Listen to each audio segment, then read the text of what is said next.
오늘 달러 인덱스 지수가 강세를 보이고 있는 가운데 미국 증시 같은 경우는 전반적으로 상승하는 모습이 보여지고 있습니다.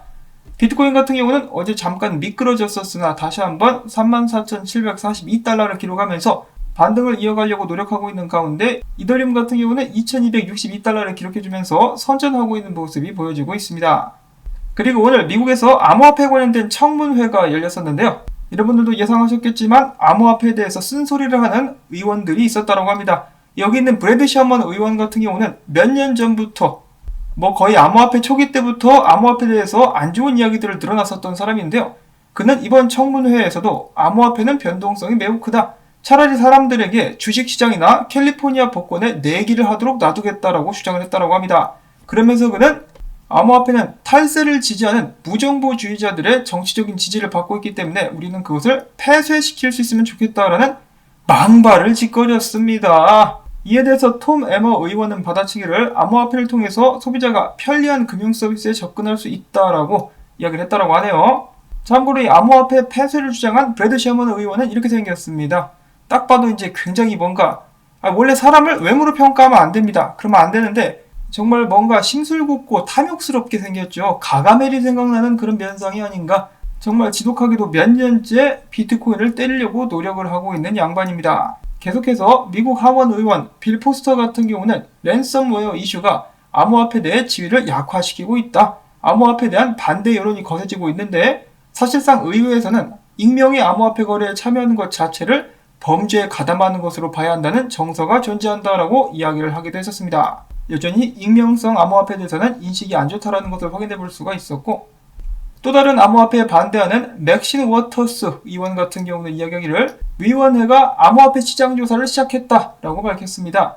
그래서 오늘 있었던 암호화폐 청문회를 정리해보자면 미국 의회는 장기 투자로서 암호화폐의 영향에 주목하고 있으며 빠르게 성장하는 이 산업을 더 잘 규제하는 방법을 심도 있게 연구하고 있다. 사실 별 알맹이는 없어 보이는 발언이라고 볼 수가 있겠습니다. 세금 얌얌쩝쩝 맛있게 드세요. 자, 한편 중국에서는 계속해서 비트코인 채굴을 압박을 해왔었는데요. 채굴장들을 다 문 닫게 만들면서 지금까지 중국 내에 있는 채굴장의 90% 이상이 중단된 상황이라고 합니다. 자, 상황이 이렇게 되자 중국 내에서는 수력 발전에 의한 에너지가 남아도는 상황이 발생했다고 하는데요. 그전엔 채굴장에서 이 자연 친화적인 에너지를 활용해가지고 비트코인 채굴을 했었는데 채굴장들이 다 사라지자 이 에너지를 받아줄 사람도 없고 중국 시장에 수력 발전 관련된 장비들만 무더기로 쏟아져 나오고 있다고 합니다. 자, 아무리 생각해봐도 시진핑핑이가 이번에 크게 실수를 한 번 한 것 같죠? 비트코인을 외면해 사토시의 저주가 너희들에게 임할 것이다. 반면에 북미 같은 경우는 신났습니다. 북미 최대 암호화폐 채굴 기업인 헛8 같은 경우는 4,400만 달러 규모의 채굴 장비 구매 계획을 체결했고요. 이를 통해서 조만간에 채굴 해시레이트를 2배 이상으로 늘릴 목표를 가지고 있다고 합니다. 헛8은 이렇게 생겼습니다. 마치 영화에 나오는 외계인 연구시설 같이 생겼죠. 이름부터가 굉장히 신나는 헛8. 오늘 점심은 피자헛이 어떨까 라는 생각을 해봅니다. 다음으로 어제 마찬가지로 비트메인으로부터 3만여 대의 암호화폐 채굴기를 새롭게 구매한다고 밝혔었던 미국 기반의 또 다른 채굴장인 테라울프 같은 경우는 이렇게 생겼다고 합니다. 왠지 뭔가 있어 보입니다. 자, 다음으로는 비트코인 관련된 소식들 계속해서 알아보도록 하겠습니다. 뉴욕 디지털 인베스트먼트 그룹이 최근에 사람들을 위한 비트코인이라는 슬로건과 함께 월스트리트 저널 신문 전면에 비트코인을 광고하고 나섰다고 합니다. 이런 식으로 강력하게 광고를 하는 것은 그레이스케일 이후로 처음이 아닌가.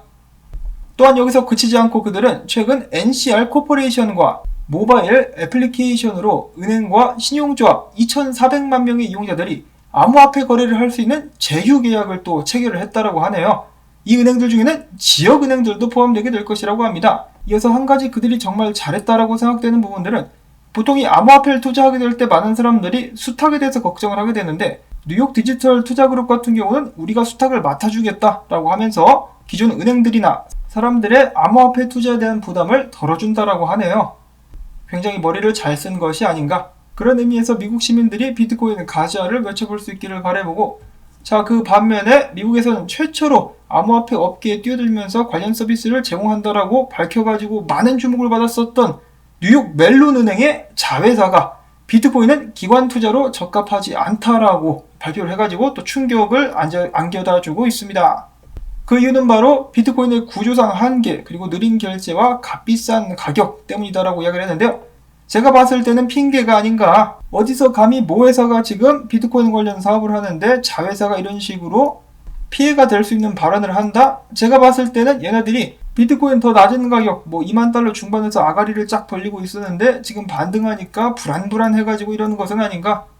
이미 늦었어, 이 자식들아. 다음으로는 악명 높은 조지 소로스. 이 양반이 최근에 소로스 펀드로 하여금 비트코인 등 암호화폐 거래에 참여할 것을 승인했다라는 내부자 찌라시들이 돌고 있다고 합니다. 자, 조지 소로스. 나쁜 놈이죠? 그러나 그가 그 자리에 올라가기까지 그냥 올라갔겠습니까?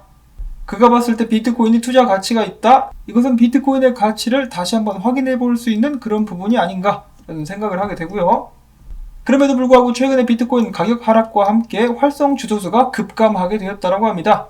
그도 그럴 수밖에 없는 것이 비트코인을 다 팔아가지고 비트코인 잔고가 없는 주소는 비활성 주소로 간주가 되는데요. 최근에 개미들이 엄청나게 털려나갔죠. 그러면서 장이 공포에 접어들었기 때문에 수익 실현을 한 사람들도 있을 것이고 전부 다 포함했을 때 비트코인을 판 사람들 숫자가 굉장히 많고, 그렇기 때문에 텅 빈 지갑들의 숫자도 많이 늘어나지 않았을까라는 생각을 해봅니다. 이런 상황에서 윌리우는 이야기하기를, 자, 지금 비트코인 가격이 좀 횡보를 하고 있지만은 약세장으로 보이진 않는다. 온체인 데이터를 봤을 때 매집 시그널이 누적되고 있으며 지금 가격 흐름은 상승을 위한 윅 오프 패턴과 비슷하다. 비트코인은 다음 강세장을 위해서 에너지를 축적하고 있는 것으로 보인다라고 이야기를 했습니다. 그리고 희소식이 한 가지가 있는데요. 그동안에 마이너스 프리미엄을 기록하면서 많은 사람들을 근심케 했었던 그레이스케일 GBTC 프리미엄이 빵으로 돌아왔다고 합니다. 더 이상 마이너스는 아니라는 소리죠. 그와 동시에 캐나다의 ETF 제공업체인 퍼포스 비트코인 같은 경우는 계속해서 비트코인 매집을 이어나가고 있는 상황. 비트코인 가자라고 차트가 울부짖고 있는 것 같습니다. 어떤 이들은 와이코프 이론에 대한 축적이 깨졌다라고 이야기를 하는 반면에 어떤 이들은 아직도 지금 현재 기대를 하고 있는데요. 조만간에 떡상을 이어나갈 수 있을 것이다. 와이코프 이론은 살아있다라고 합니다. 과연 비트코인은 계속해서 상승을 이어나갈 수 있을 것인가? 기대를 가져보도록 하겠고요. 오늘 분석은 한 가지만 제가 찾을 수가 있었는데, 이 조란콜이라는 유명 분석가 이야기하기를 비트코인이 최근에 이 부근에서 얻어맞고 내려왔다. 그렇기 때문에 다시 한번 이 위에 올라가가지고 안착을 하기 전까지는 나는 그래도 전체적으로는 하방을 보고 있다라고 이야기를 하기도 했었습니다. 대략적으로 주요 저항선이 36,500달러에 있다라고 보고 있다라는 것인데요. 위까지 올라가서 안착하게 된다라면 지속적인 상승을 할 수 있을 것으로 예측을 하고 있다라고 하네요. 그렇지 않다라면 떨어진다라고 보고 있는 것이죠. 자, 과연 비트코인의 운명은 어떻게 될 것인가? 이 답답한 마음에 베네수엘라에 있는 아주머니, 이 소주를 한 잔 들이키고 있는 모습이 보여지고 있는데요. 비트코인으로 소주 결제가 가능하다라고 합니다. 대낮부터 한 잔. 농담이고요. 이거 아이스크림이죠. 자, 그리고 이어서 어제 데이막에서 자동차로 암호화폐 채굴 시작했다라고 말씀을 전해드렸었는데요. 영상이 떠가지고 다시 녹화를 하고 있습니다. 자, 이런 식이에요. 데이막에서 여기서 채굴이 진행되고 있고 그 결과가 이게 기록이 되고 있습니다. 돈 얼마 벌었는지, 얼마 벌 건지, 그리고 해시레이트까지. 그렇게까지 큰 돈을 기대할 수는 없겠습니다만 주말 동안이라든지 쉴 때 이렇게 꽁돈을 벌 수 있다. 이런 점이 참 이점이 아닌가 싶고, 그리고 또 누가 알겠습니까? 지금 채굴해놓은 코인들의 가격이 나중에 크게 오른다면 나중에 큰 수익을 낼 수도 있는 것이겠죠. 자, 아무튼 어제 못 보여드린 영상 있어가지고 오늘 바로 가져가 봤고요. 그 다음 싱가포르 중앙은행 총재 같은 경우는 암호화폐 발전을 방해하지 않을 것이다 라고 밝혔습니다. 최근에 암호화폐에 대해서 강경한 목소리를 높였었던 영란은행 혹은 중국의 인민은행과는 전혀 다른 반대 양상이라고 볼 수가 있겠죠. 싱가포르 가자. 다음으로 해서 호주의 미디어 매체인 파인더의 조사 결과 대다수의 핀테크 전문가들이 이더리움 가격을 2025년까지 $20,000 정도로 예상을 하고 있었다라고 합니다. 어마어마한 가격이라고 볼 수가 있겠는데요. 그 이유로는 이더리움은 저평가되었으며 활용도가 훨씬 높기 때문이다 라고 합니다. 자, 2025년까지 이더리움 $20,000 갈 수 있을 것인가? 저는 갈 수 있다고 봅니다. 왜냐면 달러가 아작날 것 같기 때문에.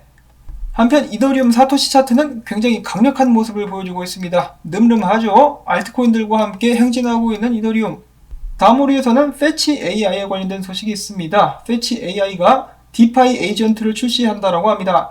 첫 번째 네이티브 디파이 앱이 될 것이며 유니스왑과 팬케이크 스왑 유동성 풀의 자동 유동성 매니지먼트를 제공함으로써 큰 떡락에서부터 오는 가격 하락으로부터 투자자들을 보호할 수 있을 것으로 기대한다라고 합니다.